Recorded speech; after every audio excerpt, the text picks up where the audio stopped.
Assalamualaikum.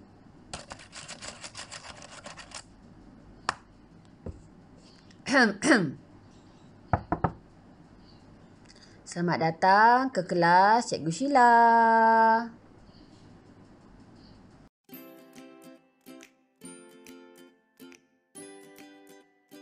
Assalamualaikum dan selamat sejahtera.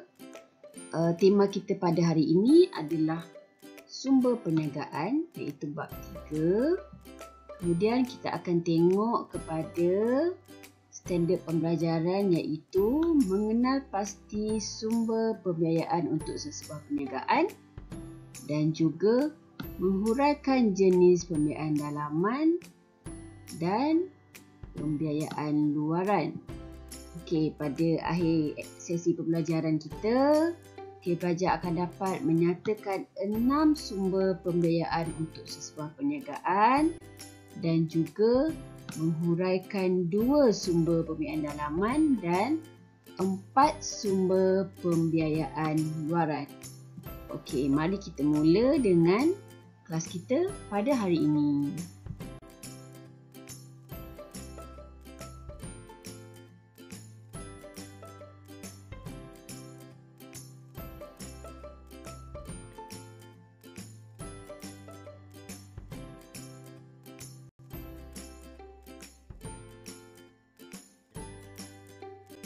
Okey, merujuk kepada buku teks muka surat 70.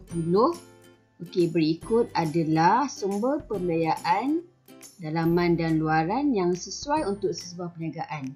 Yang mana kita ada dalaman, iaitu simpanan peribadi, okey, dan juga modal daripada keuntungan. Okey, manakala sumber pembiayaan luaran pula terdiri daripada bank dan institusi kewangan, iaitu modal permulaan, sewa beli, pajakan dan pemfakturan. Kita ada share, kita ada overdraft dan pinjaman perniagaan gadaian.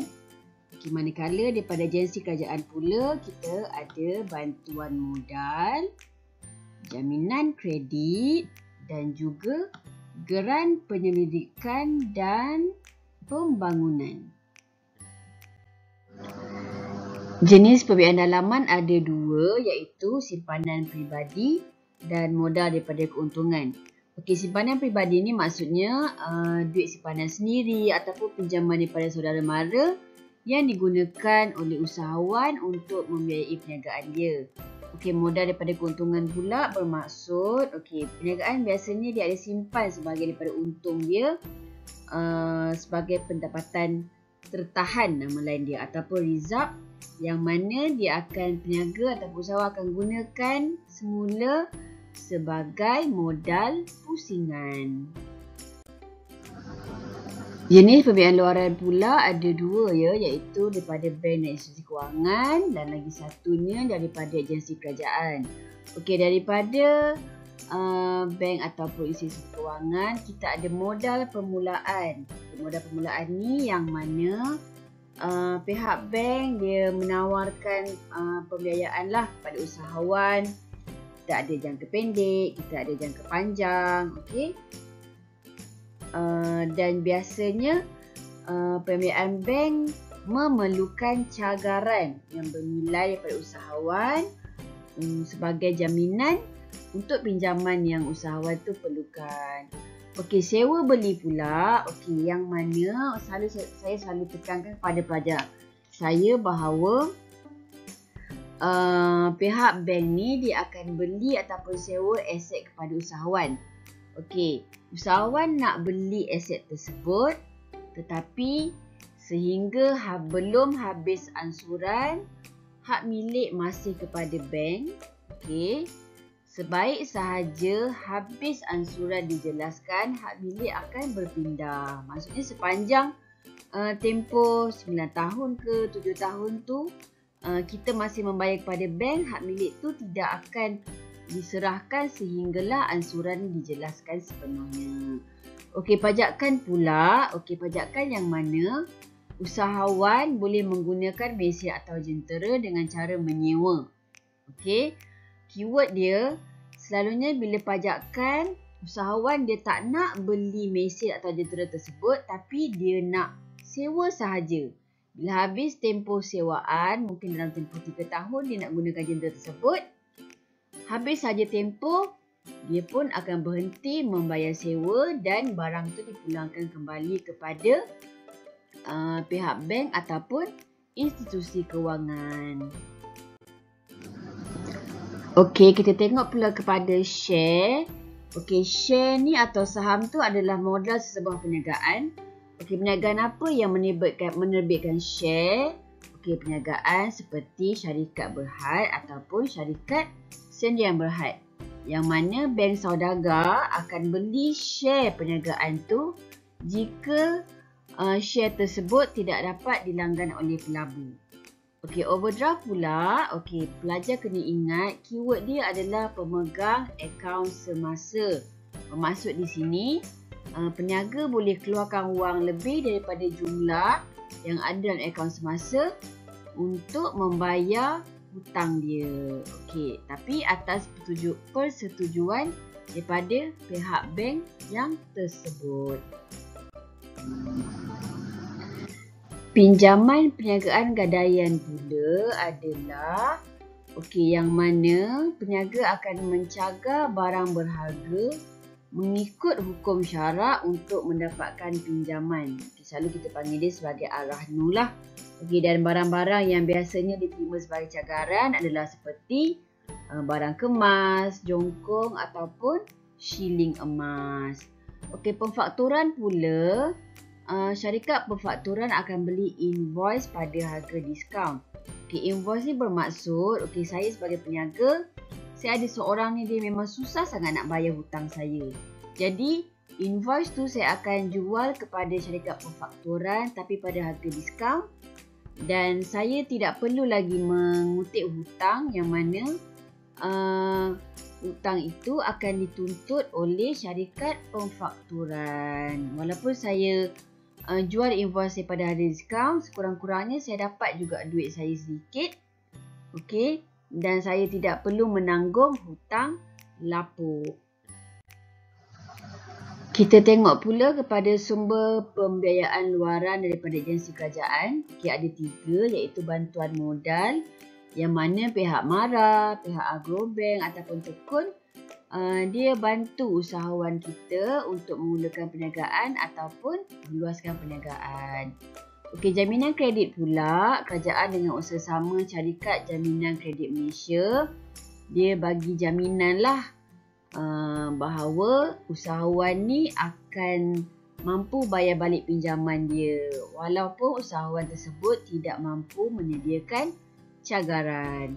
Grant Penyelidikan dan Pembangunan, kerajaan melalui Kementerian Sains, Teknologi dan Inovasi, dia sediakan grant dan insentif penyelidikan dan pembangunan supaya sebagai galakan syarikat di Malaysia ni menjadi inovatif, kemudian lebih berdaya tinggi, berdaya saing dan mencipta teknologi dan produk yang baharu.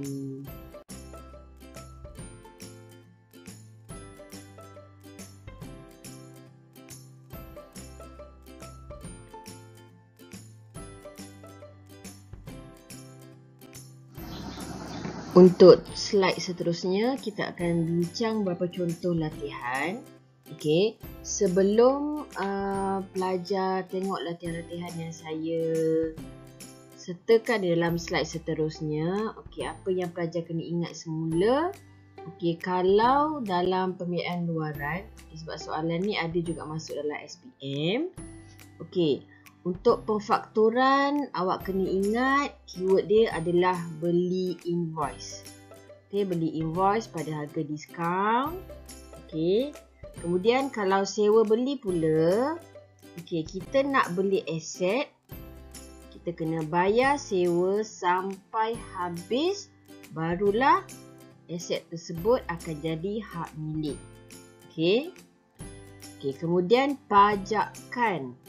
Pajakan bermaksud kita tak nak beli mesin, tak nak beli jentera tersebut, tapi kita hanya bayar sewa sepanjang tempoh penggunaan. Okey. Okey, overdraft pula. Overdraft pula keyword dia akaun semasa. Okey. Usahawan atau peniaga yang ada pegang akaun semasa, dia berniat dia nak tambah kredit. Okey. Kemudian gadaian pula. Okey, gadaian kita letak barang sebagai cagaran untuk dapatkan pinjaman. Bila dah habis bayar pinjaman tersebut, baru akan dapat balik barang yang dicagar. Okey. Mari kita lihat pada soalan. Okey, kena pasti sumber pembiayaan yang sesuai bagi setiap penyertaan berikut.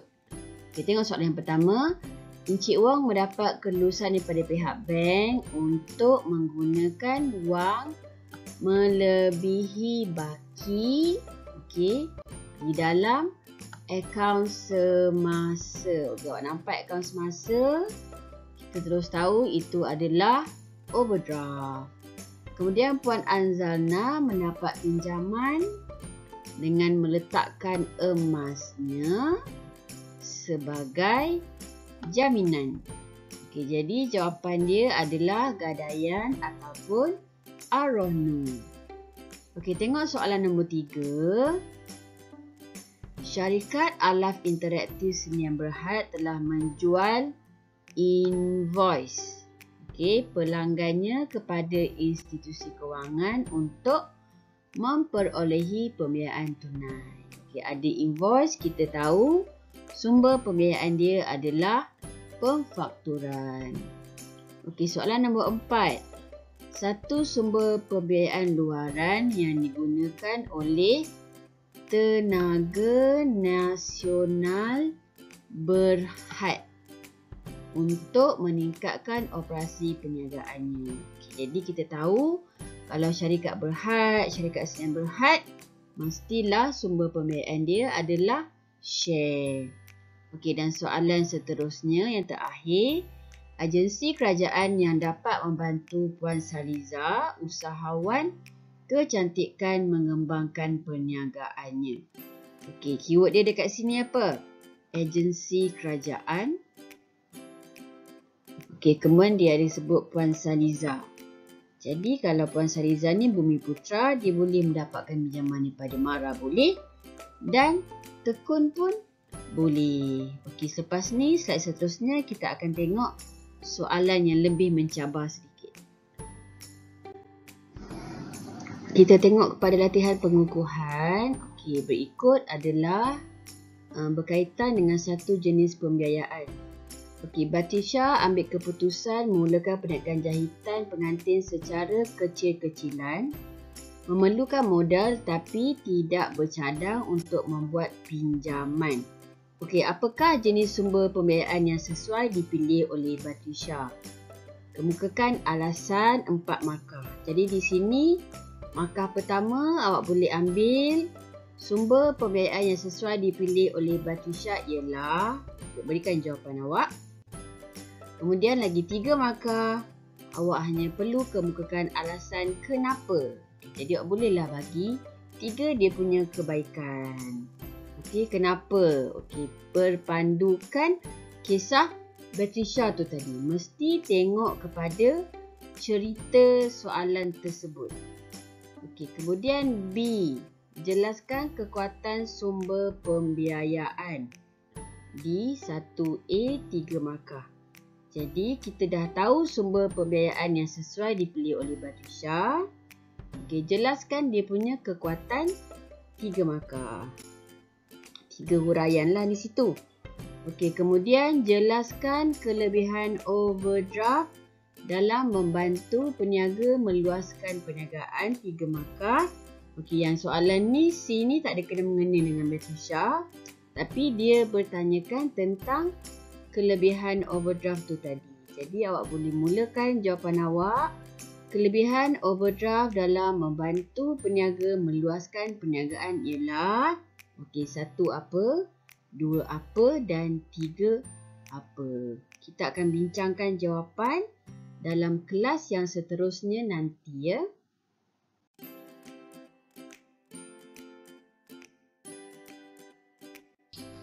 Sekian. Terima kasih ya. Jumpa lagi.